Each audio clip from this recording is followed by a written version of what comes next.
Students, welcome to homework help by RG. आशा करती हूँ आप सभी की तैयारियां बहुत अच्छे से चल रही होंगी। आपकी तैयारियों को और अधिक मजबूत बनाने के लिए आज हम ब्लैक एरोप्लेन के सीबीएसई क्वेश्चन बैंक के आंसर्स लेकर आपके सामने आए हैं। अपने बोर्ड एग्जाम्स में फुल मार्क्स लाने के लिए आप इस वीडियो को ध्यान से देखिए, सुनिए और समझिए। चलिए शुरू करते हैं एमसीक्यू से। फर्स्ट एमसीक्यू आपके सामने है। Everything was going well, it was an easy flight. Paris was about 150 kilometers behind me when I saw the clouds. सब कुछ बहुत अच्छा चल रहा था, बहुत ही इजी फ्लाइट थी। पेरिस जो है वो मेरे पीछे 150 किलोमीटर पीछे था जब मुझे बादल दिखे। यानी कि जब उसने फ्लाइट शुरू करी उससे जब वो 150 किलोमीटर चल चुका है उस टाइम उसे क्लाउड्स दिखे। जब वो चला उस टाइम कोई बादल वगैरह नहीं थे, इसीलिए वो यहाँ पर कह रहा है कि ये बहुत ही इजी फ्लाइट थी। Storm clouds, they were huge. They looked like black mountains standing in front of me across the sky. आसमान में उसे इतने ह्यूज बादल दिखे, एक मतलब तूफान था वहां पर काले बादलों का। I knew I could not fly up and over them, and I did not have enough fuel to fly around them to the north or south. वो जानता था कि वो इन से पार नहीं जा पाएगा क्योंकि उसका जो प्लेन है वो बहुत पुराना था, एन ओल्ड डेकोटा प्लेन, और उसके पास फ्यूल भी बहुत कम था। I ought to go back to Paris, मुझे पेरिस वापस चले जाना चाहिए। I thought but I wanted to get home, लेकिन मुझे अपने घर पहुंचना था। I wanted that breakfast, I take the risk, I thought and flew that old Dakota straight into the storm. मुझे अपनी फैमिली के साथ ब्रेकफास्ट लेना था, इसलिए मैंने वो रिस्क उठाया और इसलिए मैंने डकोटा को सीधा स्टॉर्म क्लाउड्स के अंदर घुसा दिया। Based on the given extract, choose the option that lists the meme which would be the most appropriate response to it was an easy flight. इसमें से आप लोगों को बताना है कि जब उसने कहा कि it was an easy flight, तो इनमें से कौन सा मीम जो मजाक उड़ाने के तौर पे एक तरीके से टॉन्टिंग वे में कुछ कहा जा रहा है, तो वो कौन सा सूट करेगा। तो यहाँ हम बिल्कुल क्लियरली हम कह सकते हैं कि ये जो थर्ड वाला है, यू स्पोक टू सून। जब आप किसी काम के लिए कह देते हैं, आपने कह दिया कि ये बहुत अच्छा है, आपने बहुत जल्दबाजी की बोलने की, तो इसमें आपका थर्ड वाला जो ऑप्शन है ये आपका सही आंसर है। How would you describe the risk the narrator took? Calculated, impetuous, unavoidable, navigable. Unavoidable भी नहीं था, नेविगेबल भी नहीं था, कैलकुलेटेड भी नहीं था। क्योंकि कैलकुलेटेड होता है जब हम सोच समझकर फैसला लेते हैं। तो हमारा फोर्थ बचा इम्पैट्रियस। अगर आपको इसका मीनिंग नहीं भी मालूम हो तो भी एलिमिनेशन से आप इसको सिलेक्ट कर सकते हैं। अदरवाइज इम्पैट्रियस का मतलब होता है कि बिना सोचे समझे कोई फैसला ले लेना, तो उसने बिना सोचे समझे ये फैसला लिया था। ये हमारा करेक्ट आंसर है। In what way might the reference to the Dakota as old be relevant? वो उसको ओल्ड किस रेफरेंस के तौर पर कह रहे हैं, क्या इशारा करना चाहते हैं वो? Its antique value made it expensive? नहीं. It is employed by the narrator as a term of endearment.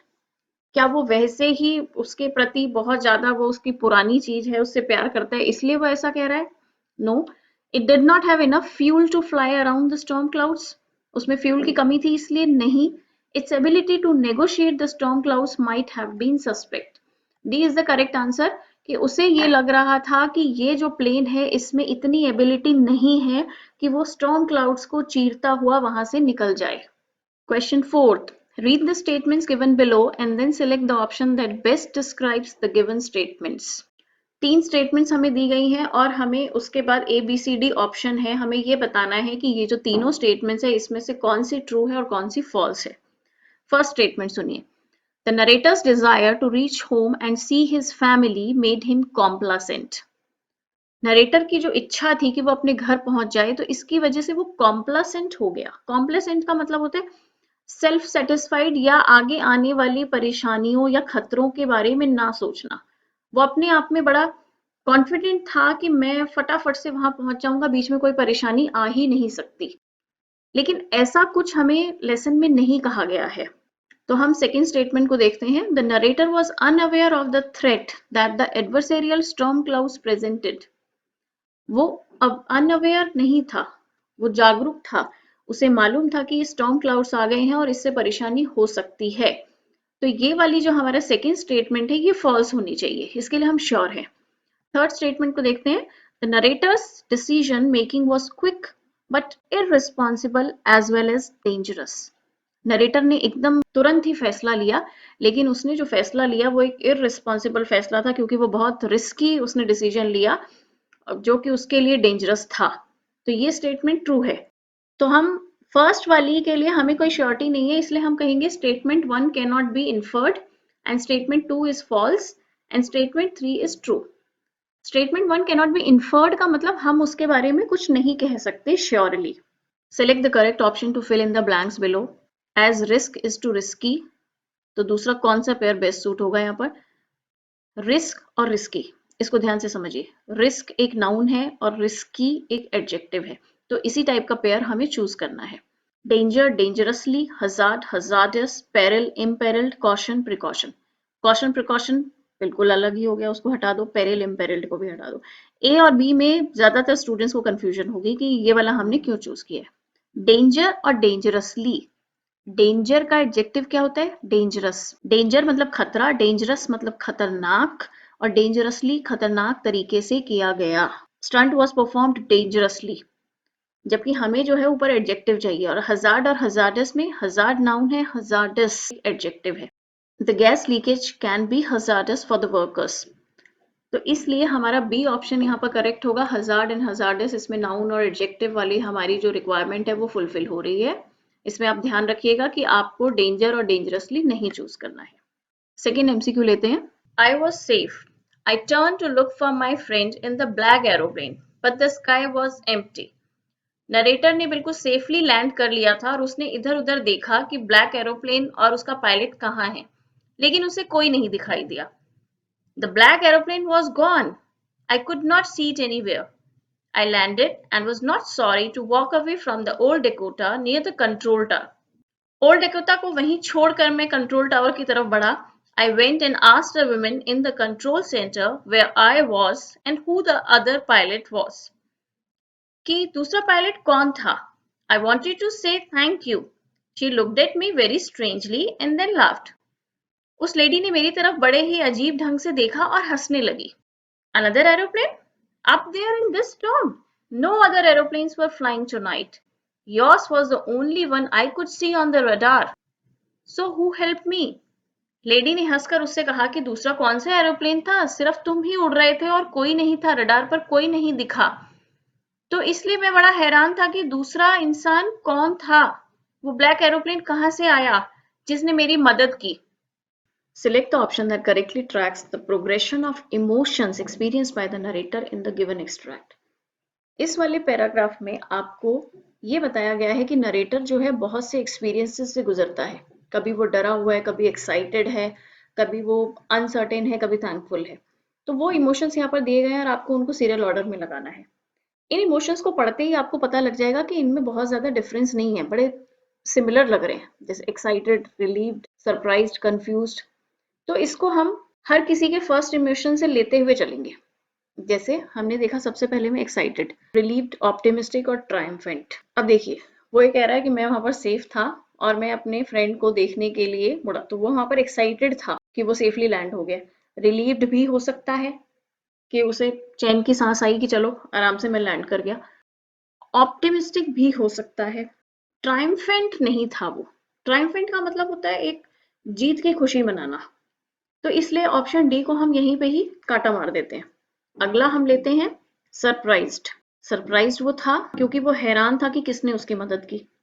Confused भी था वो कि वो कौन था. क्या वो लोनली था? नहीं. तो यहां से चलो हमारा सी भी अब कट गया. अब दो बचे हमारे. अब हम ए का थर्ड लेते हैं, रिलीव्ड. वो रिलीव था, हाँ, क्योंकि उसने जब पहले बोला वो एक्साइटेड था कि मैं सेफली लैंड हो गया, फिर वो सरप्राइज था कि वो दूसरा बंदा कौन था. उसके बाद वो कह रहा है I landed and I was not sorry to walk away from the old Dakota. तो वो वहां पर रिलीव्ड था.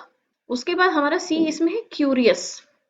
अब कंफ्यूज्ड के बाद वो क्यूरियस नहीं था, तो इस हिसाब से देखा जाए तो बी भी हमारा कट हो रहा है. तो हम ए को देखते हैं क्या वो बाकी सबको भी फुलफिल कर रहा है. तो वो रिलीव था. उसके बाद वो थैंक्स करने के लिए गया तो वो ग्रेटफुल था. हाँ. उसके बाद वो परप्लेक्स्ड था. Perplexed, confused. तो वो कंफ्यूज्ड भी था क्योंकि जब कंट्रोल रूम वाली लेडी ने उसको बोला कि और कोई भी प्लेन वहां पर नहीं था, कोई रडार पर नहीं दिखा, केवल आप ही थे, तो वो बड़ा कंफ्यूज हो गया कि ऐसा कैसे हो सकता है. तो हमारा ए वाला जो है वो सारे इमोशंस एकदम ठीक हैं, तो इसका आपका सही आंसर होगा ए। Why do you think the women in the control center laughed? वो उस पर क्यों हंसी? She found the narrator funny. She thought his question preposterous. She thought he was teasing her. She was relieved the narrator was safe. इसमें जो सबसे ज्यादा वेग होते हैं ना उनको सबसे पहले काट दिया करो। तो D, she was relieved the narrator was safe, इसको काट दिया हमने। She thought he was teasing her, कि वो उससे मजाक कर रहा है, तो इसको भी काट दो। She found the narrator funny, क्या उसको नरेटर फनी लग रहा था, लेकिन बी वाले को देखें तो शी थॉट हिज क्वेश्चन प्रीपोस्टरस। प्रीपोस्टरस का मतलब है बड़े मूर्खतापूर्ण सवाल पूछना, तो वो जो लेडी थी उसे उसके सवाल बड़े मूर्खतापूर्ण लग रहे थे, इसलिए हमारा इसका सही जवाब होगा B. Filled with questions, the narrator decides to place an advertisement in the local newspaper to look for his friend. Read the advertisement given below and select the option that includes the most appropriate solutions for the blanks. एक advertisement के form में आपको fill in the blanks दे दिए हैं और आपको blanks को fill करना है सही तरीके से। तो आप इसमें एक एक करके fill करके देखते जाएंगे कौन सा बेस्ट सूट हो रहा है।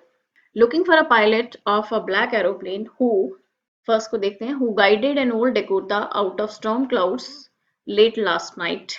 अब हम बी वाले का फर्स्ट देख रहे हैं। Who took an old Dakota out of storm clouds late last night, ये भी ठीक जा रहा है। Who brought an old Dakota out of storm, ये भी ठीक है। Who helped an old Dakota, तो फर्स्ट तो सबके ही जा रहे हैं। सेकेंड ब्लैंक को देखते हैं। Looking for a pilot of a black aeroplane who guided an old Dakota out of storm clouds late last night, but disappeared before the Dakota pilot could express his gratitude after landing. But landed before the Dakota pilot. तो B वाला आपका reject हो गया यहाँ पर। But went away before the Dakota pilot, तो ये हमारा चल रहा है। बट वैनिश, अब देखिए अगर ये वैनिश्ड होता, क्योंकि हम पास्ट टेंस में लिख रहे हैं, तो इसलिए डी भी हमने यहाँ पर रिजेक्ट कर दिया और बी भी कर दिया। अब हमें बचे ए और सी जिन्हें हमें कंसिडर करना है। But disappeared before the Dakota pilot could express his gratitude after landing. Though control center and radar did not register its presence, the Dakota pilot would really appreciate if his friend reached out. Though control center and radar did not confirm, तो ये भी यहाँ पर जा रहा है, तो A और C तो अभी बराबर चल रहे हैं बिल्कुल। Please contact the Dakota pilot at this number in deep gratitude and eager anticipation या expectation. Anticipation, तो A हमारा करेक्ट आंसर होगा। एक्सपेक्टेशन हम क्यों नहीं ले रहे? एक्सपेक्टेशन का मतलब होता है किसी चीज की उम्मीद करना, जबकि यहाँ पर जो पायलट है वो अपना रिगार्ड्स एक्सप्रेस करना चाह रहा है उसके मिलने से पहले ही। The narrator exclaimed that he was safe. Which of the following represented the most immediate threat to the narrator's safety? Narrator ने कहा कि मैं बिल्कुल सेफ हूँ, तो उसकी सेफ्टी के लिए एक इमीडिएट थ्रेट क्या थी? The black mountain-like storm cloud, the depletion of fuel in the last fuel tank, being lost due to non-functioning equipment, the old rattling Dakota airgun. Question पे यहाँ ध्यान देने की बात है, उन्होंने बोला है कि what was the most immediate threat. जब वो क्लाउड से निकल गया था, जब वो स्टॉर्म से निकल गया था और जब उसने लैंड किया, लैंड करने से पहले इमीडिएट प्रॉब्लम उसकी क्या थी? क्योंकि स्टॉर्म से निकलने के बाद उसने ये बोला था कि मेरे पास बस थोड़े ही टाइम का और फ्यूल बचा हुआ है। तो the depletion of fuel in the last fuel tank was his real threat or immediate threat. Choose the option that correctly matches the idioms in column A to the story's events in column B. ये question आपको बहुत ही ध्यान से सुनना है। यहाँ पर idioms हैं जो कि बहुत ही सिमिलर हैं, सारे के सारे क्लाउड से रिलेटेड हैं। उनका मीनिंग आपको पता होना चाहिए, तभी आप उसको स्टोरी इवेंट से मैच कर पाएंगे। Every cloud has a silver lining. इसका मतलब होता है कि हर अंधेरी रात के बाद एक सुबह होती है। To be on cloud 9, जैसे हम कहते हैं ना 7वें आसमान पर होना। To have your head in the clouds, चारों तरफ से मुसीबतों के बीच घिरे होना। Gathering clouds, यानी कि परेशानियां इकट्ठी हो जा रही हैं। अब हम स्टोरी इवेंट्स देखते हैं। The narrator really wanted to have a hearty English breakfast, even though he really ought to have turned back. इस टाइम तक नरेटर ने ये देख लिया था कि वो हर तरफ से मुसीबत से घिर गया है, बादलों से घिर गया है और उसे वापसी चले जाना चाहिए। तो हमारा ये मैच होगा थर्ड के साथ, to have your head in the clouds.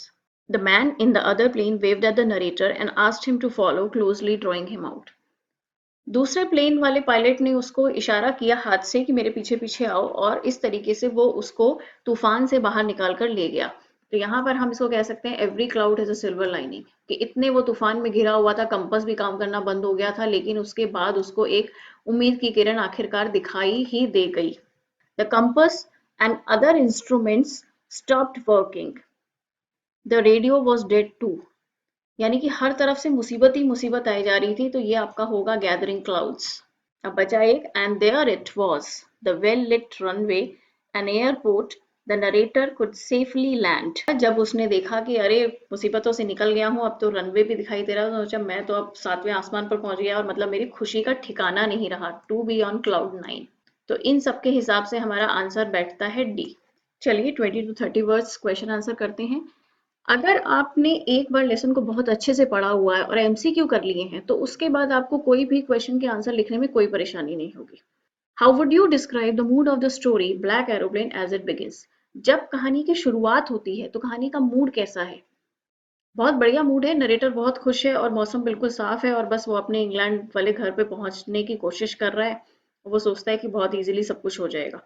As the story begins, the narrator is happy and excited to meet his family in England. The stars are shining in the clear sky, so he hopes to reach England before morning in his old Dakota plane. Look at the given image. Briefly evaluate the narrator's decision to not go back to Paris with reference to the image. आपको एक image दिखाई गई है जहां threat के ऊपर cut किया गया अपॉर्चुनिटी को क्लियर। इसका मतलब है कि उसके सामने दो रास्ते थे, एक चुनौती एक मौका। तो उसने चुनौती की तरफ ध्यान नहीं दिया, वो मौका जो है उसे हासिल करना चाहता था। तो थ्रेट वहां पर क्या थी? थ्रेट थी उस तूफान को फेस करना, और अपॉर्चुनिटी क्या थी? अपनी फैमिली के साथ ब्रेकफास्ट करना। The narrator had realized the approaching danger in the form of the storm if he moves forward. Still, he ignored the threat and decided to continue his flight to get an opportunity to meet his family. Question 3. Do you think that after his experience, the narrator would be able to truly enjoy the English breakfast he had yearned for? Why or why not? ये एक subjective answer है, आपको जो भी ठीक लगे आप लिख सकते हैं। हमने यहाँ पर लिखा है कि though he landed safely and before the time of the breakfast, his mind was full of certain questions about the black aeroplane and the other pilot. That's why he would not be able to enjoy his meal fully. कि उसके दिमाग में बहुत से सवाल चल रहे थे, बहुत सी कंफ्यूजन्स थी, तो हो सकता है कि अपने नाश्ते पर वो पूरी तरीके से कॉन्सेंट्रेट ना कर पाए, उसको पूरी तरीके से एंजॉय ना कर पाए। What do you think prompted the narrator to act like an obedient child? वहां पर कहा गया है कि जो डेकोटा प्लेन के पायलट ने यानी कि नरेटर ने ब्लैक एरोप्लेन को बिल्कुल इस तरीके से फॉलो किया जैसे कि एक छोटा बच्चा किसी बड़े को एक आज्ञाकारी तरीके से फॉलो करता है। उसने ऐसा क्यों किया, किस वजह से किया? क्योंकि उसके पास कोई ऑप्शन नहीं था। The narrator was surrounded by storm of clouds, compass and other important instruments stopped working and the control room could not be reached, so he had no option left than to follow the black aeroplane like an obedient child. अब हमारे 3 marker questions हमारे सामने हैं। As a reader, do you feel betrayed or let down in the way the story ends? Validate your opinion. क्या आपको ऐसा लगता है कि राइटर ने आपके साथ धोखा किया है कि आधी स्टोरी बस सुना दी है, बाकी आधे का कुछ सुनाया नहीं? The story ends with huge suspense about the black aeroplane and its pilot. The author should have given a proper ending to the story. Readers are left to make assumptions about the black aeroplane and its pilot, who helped the narrator. Yes, I feel betrayed by the story's last part. कि हाँ मुझे ऐसा लगता है। ये ज्यादातर question जो हमारे लॉन्ग आंसर्स वगैरह हैं, ये सब सब्जेक्टिव टाइप है। आपको जैसा लगता है आप लिख सकते हैं। Based on your reading, would you call the narrator a family man? Justify your stance. क्या आप कह सकते हैं कि नरेटर एक फैमिली मैन था? Yes, it is evident from the story that the narrator took the risk to meet his family. He was excited to stay with them during the vacations. He was eager to join his family at the breakfast table. वो बहुत ही उत्सुक था अपनी family के साथ breakfast करने के लिए। This shows him to be a family man. James Lane Allen says, adversity reveals character. कि परेशानियों में ही इंसान के असली पहचान होती है। What do you learn about the narrator from the experience? Mention any 2 traits supported by the textual evidence. आपको नरेटर के कौन से कैरेक्टर्स के बारे में पता लगता है? तो हमें सीधा इसमें ये पता लग रहा है कि वो बहुत ही ब्रेव था, पैनिक नहीं हुआ, बहुत ही कॉन्फिडेंटली और पेशेंटली उसने वहां पर काम लिया। The stormy night incident prove that the narrator was a brave man who did not care about his life. तो पहला ट्रेट हो गया कि he was a brave man. He did not panic and managed to keep calm under the toughest time, which is a commendable trait for a pilot. ये pilot के लिए बहुत बड़ी एक उसकी पहचान है कि परेशानियों में घबराए ना और शांति से सही फैसला लेते हुए काम करे। Adversity revealed him to be a brave, patient and obedient man. अब आ गए आपके 5 मार्कर्स क्वेश्चन जिसमें आपकी डायरी एंट्री भी आने वाली है। देखिए हर लेसन में डायरी एंट्री आ रही है।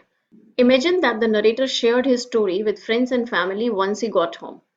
One of them, a spiritual leader, decided to incorporate the story as part of his weekly sermon to the congregation. उसने घर जाकर सारी कहानी बताई। अब उसके दो तरीके के फ्रेंड्स आए हुए हैं। एक है स्पिरिचुअल लीडर, एक जैसे होता है ना धार्मिक नेता है वो, और दूसरा जो फ्रेंड है वो है एक psychologist who worked the story into his next lecture on survival instinct and crisis management, जिसने अपना एक अगला टॉपिक जो अपने स्टूडेंट्स को वो बता रहे हैं सर्वाइवल इंस्टिंक्ट और क्राइसिस मैनेजमेंट, उसमें उस स्टोरी का जिक्र किया है। Do you think the two interpretations of the story would be different? If so how? क्या आपको ऐसा लगता है कि स्पिरिचुअल लीडर और साइकोलॉजिस्ट दोनों इस स्टोरी को अलग अलग तरीके से सुनाएंगे? अगर हाँ तो क्या क्या तरीका हो सकता है? ये तो हो गया एक पार्ट। दूसरा है what insights might the narrator get about his mysterious experience if he were to attend both the session? अगर दोनों के ही लेक्चर वो अटेंड कर रहा है तो उससे वो क्या सोचेगा? A spiritual leader would use the story as an example to tell his disciples that God takes care of his children even in extreme condition. वो अपने स्टूडेंट्स को डिसाइपल्स को ये कह सकता है कि भगवान अपने बच्चों का हर हालत में ध्यान रखता है। He would preach that God sent an angel to save the narrator, कि किस तरीके से भगवान ने अपना एक फरिश्ता, अपना एक दूत भेज दिया उसको बचाने के लिए। Thus, we should not lose hope and keep trusting God. इसलिए परेशानियों से घिरने के बावजूद भी उम्मीद नहीं छोड़नी चाहिए और भगवान पर अपना भरोसा बनाए रखना चाहिए। ये तो हो गया स्पिरिचुअल लीडर का। अब साइकोलॉजिस्ट क्या कह रहा है? However, the psychologist friend would describe the incident in a totally different manner. He might say, अब हम यहाँ पर might say कह रहे हैं क्योंकि हमें नहीं पता कि किसी ने कैसा कहा, हम कह रहे हैं कि वो शायद ऐसा कहेगा। He might say that God helps those who help themselves. The mysterious plane was the narrator's soul that drove him out of the storm. कि भगवान उन्हीं की मदद करता है जो अपनी मदद खुद करते हैं। कि जो मिस्टीरियस प्लेन था वो कुछ नहीं था, वो नरेटर की खुद की सोल थी जिसने परेशानियों से घिरने के बावजूद अपने आप को रास्ता दिखाया। अब इसका second part, if the narrator happens to listen to both of these workshops, he would accept either of the two philosophies as true on the basis of his nature, which is not specified in the story. Story में हमें ये नहीं बताया गया है कि जो pilot है वो धार्मिक प्रवृत्ति का है या रैशनल थिंकिंग वाला है। तो इन दोनों को सुनने के बाद जैसी भी उसकी सोच होगी उसके हिसाब से वो एक को एज अ कंक्लूजन एक्सेप्ट कर लेगा। तो यही चीज हमने यहाँ लिख दी है। If he is a religious person, he would accept the spiritual friend's opinion, but he would go with the psychologist's interpretation if he is a man of logical thinking. और अगर वो साइंटिफिक तरीके से सोचता है, लॉजिकली सोचता है, तो फिर हो सकता है वो साइकोलॉजिस्ट के लेक्चर को सही माने। In a parallel world, the pilot of the black aeroplane narrates his adventure in a story titled The Old Dakota. You come across an excerpt from the story which responds to the ending questions of Black Aeroplane and describes the Black Aeroplane pilot's decisions to fly away after watching the Dakota land. Compose the said excerpt of the story employing relevant details from Black Aeroplane. अब देखिए story की ending हमें बताई नहीं गई है, तो यहाँ पर आपको ये क्वेश्चन दिया गया है कि मान लीजिए आप ब्लैक एरोप्लेन के पायलट हो, तो आपको एक नई स्टोरी लिखनी है और स्टोरी का टाइटल होगा द ओल्ड डेकोटा। तो उस कहानी में आप ये बताएंगे, एक तरीके से आपको एंडिंग वहां पर जोड़नी है कि जब वो लैंड हो गया उसके बाद आप कहाँ चले गए या क्यों चले गए और डेकोटा को क्या हुआ। तो यहाँ पर एक हमने कहानी बुनी, last night I caught up in a black storm, I was struggling to find my way out. ये सब ब्लैक एरोप्लेन का पायलट लिख रहा है। I had the latest well equipped aeroplane but the lights went off, luckily I did not lose connection with the control room. अब हमने कहानी में ये पार्ट जोड़ दिया कि वो कह रहा है कि मेरा जो प्लेन था वो बिल्कुल बहुत ही लेटेस्ट था, हालांकि उसकी लाइट स्टॉर्म की वजह से खराब हो गई, लेकिन कंट्रोल रूम से मेरा जो कनेक्शन है वो लगातार बना हुआ था। When I was trying to find out the right direction, I spotted an old Dakota plane flying amidst the black clouds.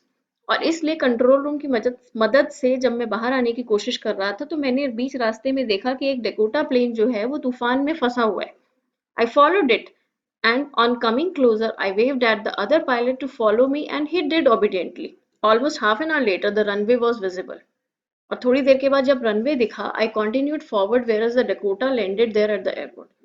जो डेकोटा था वो वहां पर उतर गया और मैं, क्योंकि अब यहाँ सस्पेंस ये था कि जो ब्लैक एरोप्लेन का पायलट था वो कहाँ गया, वो कह रहा है कि मैंने आगे अपना कंटिन्यू किया। I wanted to meet the Dakota pilot to ensure that he was alright, but I was in a हरी।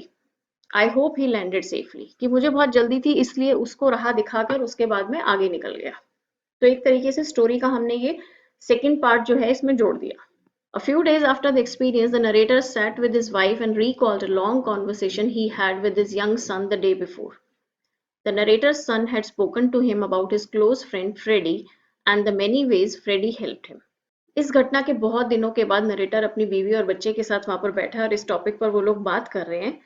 तो नरेटर के बेटे ने कहा, उसको बताया कि मेरा एक फ्रेंड है फ्रेडी, उसने भी मेरी कई बार बहुत अलग-अलग तरीके से मदद की है। When the narrator suggested inviting Freddie home for lunch, his wife casually said, Freddie is like your friend in the black aeroplane.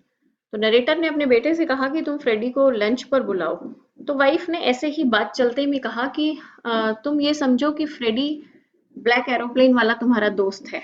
That night the narrator decided to record his thoughts in his diary to clear his head as the narrator write the diary entry. तो आपको यहाँ पर diary entry करनी है कि आप उन बातों को याद कर रहे हैं और आपके दिमाग में कौन-कौन सी बातें घूम रही हैं वो सब आपको यहाँ पर लिखना है। तो डायरी एंट्री करते हुए आपको ये ध्यान रखना है कि आपको वो एक बॉक्स में रखनी है, ऊपर टाइम और डेट आप लिख सकते हैं, उसके बाद डियर डायरी और शुरू कर दीजिए, जो भी आपको ठीक लगे। सिंपल सेंटेंसेस लिखने की कोशिश कीजिए और छोटे sentences. Dear diary, on my last flight from Paris to England I had a close contact with death. I thought it was my last flight but it was destined differently. मैंने सोचा कि शायद ये मेरी लास्ट फ्लाइट होगी, लेकिन भगवान ने तो कुछ और ही सोचा था। When I was about to lose hope, a mysterious black aeroplane showed me the right path to escape the storm. जब मैं हताश होने वाला था, उसी टाइम एक ब्लैक एरोप्लेन आया और उसने मुझे सही रास्ता दिखाया तूफान से बाहर निकलने के लिए। I inquired the control room staff about the mysterious plane, but nobody confirmed its presence. I owe my life to him. मेरी जो जिंदगी है वो उधार है, उसकी दी हुई। I wish to meet and thank him for saving my life. मैं उसको शुक्रिया अदा करना चाहता हूँ, वो मुझे कहीं मिल जाए। मुझे ऐसा लगता है कि जिस तरीके से मेरे बेटे का दोस्त है फ्रेडी, उसी तरीके से वो मेरे लिए फ्रेडी की तरह मेरी जिंदगी में आया, मेरा जीवन रक्षक। The world is so small. I hope to meet him someday. दुनिया बहुत छोटी है, हो सकता है कि वो मुझे कहीं ना कहीं मिल जाए कभी, और जब भी मिलेगा I wish to learn from him the ways to tackle a storm the way he did. जिस तरीके से उसने तूफान का सामना किया, मैं भी उससे सीखना चाहता हूँ। I am grateful to God and the other pilot that I am alive today and living with my family. मैं भगवान का और उस दूसरे पायलट का शुक्रिया अदा करना चाहता हूँ कि आज मैं जिंदा हूँ और अपनी फैमिली के साथ बैठा हूँ। मैं उम्मीद करती हूँ कि आप लोगों को ये सभी लेसन समझ आ रहे होंगे अच्छे से। आप लोगों को बिल्कुल भी एग्जाम से घबराने की जरूरत नहीं है, हम लोग आपके साथ हैं। अगली वीडियो के साथ फिर मिलते हैं, तब तक के लिए गुड बाय।